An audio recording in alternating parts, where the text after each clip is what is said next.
Hello বন্ধুরা, কেমন আছো সবাই? আশা করি সবাই ভালোই আছো। আমি সমাপ্তি, আর আজকের ভিডিওতে থাকছে ইউনিক একটি ড্রয়িং। হ্যাঁ, আজকে আমি করব ইউনিক একটা ড্রয়িং, তাই তোমরা যদি ড্রয়িং ভালোবাসো তাহলে ভিডিওটি শেষ পর্যন্ত দেখতে থাকো। আর আজকের ড্রয়িংটি হচ্ছে রামনবমী স্পেশাল। আজকেই তো রামনবমী, তাই ভাবলাম ভিডিওটি আজকেই তোমাদের সাথে শেয়ার করি। চলো আজকে তোমাদের রামনবমী সম্পর্কে কিছু বলি। রামনবমী হিন্দু ধর্মের একটি গুরুত্বপূর্ণ ধর্মীয় উৎসব। এই দিন ভগবান লর্ড রামের জন্মদিন উদযাপন করা হয়। হিন্দু ধর্মগ্রন্থ অনুযায়ী ভগবান রাম ছিলেন বিষ্ণুর সপ্তম অবতার।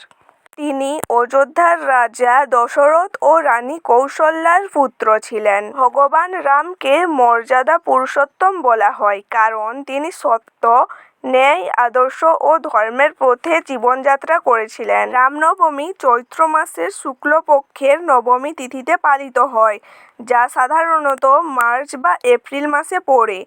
এই দিনটি হিন্দুদের কাছে অত্যন্ত পবিত্র দিন।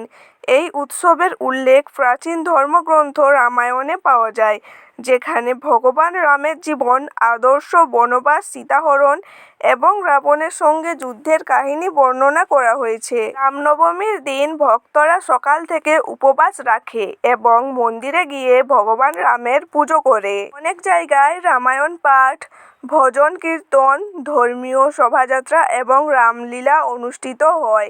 অযোধ্যায় এই উৎসবটি বিশেষভাবে বড় করে পালিত হয়। ভক্তরা রাম, সীতা, লক্ষ্মণ ও হনুমানের পূজা করেন এবং তাদের আশীর্বাদ কামনা করেন। রামনবমী উৎসব আমাদের জীবনে নৈতিক শিক্ষা দেয়। ভগবান রামের জীবন থেকে আমরা শিখি সত্য কথা বলা, পিতামাতার কথা মানা, অন্যায়ের বিরুদ্ধে লড়াই করা এবং আদর্শ জীবনযাপন করা। তাই রামনবমী শুধু একটি ধর্মীয় উৎসব নয়, এটি একটি নৈতিক ও আদর্শ জীবনের শিক্ষা দেয়। আজকে আমি রামনবমীর সম্পর্কে এইটুকুই বললাম। তোমরা যদি আরো কিছু জানো তাহলে অবশ্যই আমাকে কমেন্ট করে জানাও। আমাদের সাথে গল্প করতে করতে ড্রয়িং এত দূর হয়ে গেল। আর তোমরা যদি নতুন হও তাহলে আমার এরকম প্রতিদিনের নতুন নতুন ভিডিওগুলো পাওয়ার জন্য চ্যানেলটিকে অবশ্যই সাবস্ক্রাইব করে রাখো। আর ভিডিওটি ভালো লাগলে লাইক করতে ভুলো না। ড্রয়িংটা কিন্তু খুবই সহজভাবে করেছি, তোমরাও অবশ্যই ট্রাই করো। আমি প্রতিটা লং ভিডিওতে যেই কথাটা বলি ওই কথাটা এই ভিডিওতেও বলে দিচ্ছি। আমার ড্রয়িংগুলো কিন্তু খুবই সিম্পলের ওপর হয়, তাই যারা নতুন করে ড্রয়িং শিখতে চাও বা একটু একটু জানো আরও ভালো করে করতে চাও, বা তোমাদের বাড়ির কোনো ছোটো বাচ্চা যদি ড্রয়িং শিখতে চায় তাহলে আমার এই ভিডিওগুলো খুবই কাজে লাগবে।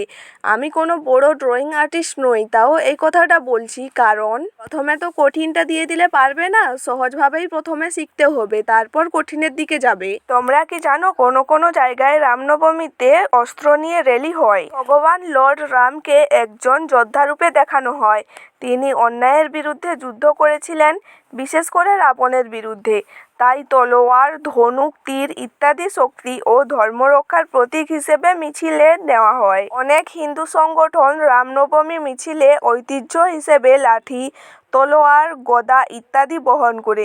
এটি তাদের মতে ধর্মরক্ষা ও শক্তির প্রতীক। ভারতের কিছু জায়গায় রামনবমীর মিছিল এখন বড় শোভাযাত্রায় পরিণত হয়েছে, যেখানে বিভিন্ন সংগঠন অংশ নেয়। কিছু ক্ষেত্রে শক্তি প্রদর্শন বা সংগঠনের উপস্থিতি দেখানোর জন্য অস্ত্র গ্রহণ করা হয়। সব জায়গায় কিন্তু অস্ত্র নিয়ে মিছিল হয় না।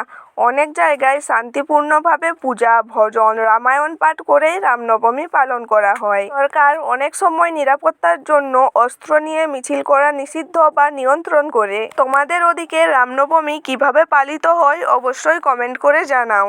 তোমাদের সাথে গল্প করতে করতে আমার ড্রয়িংটি প্রায় শেষ।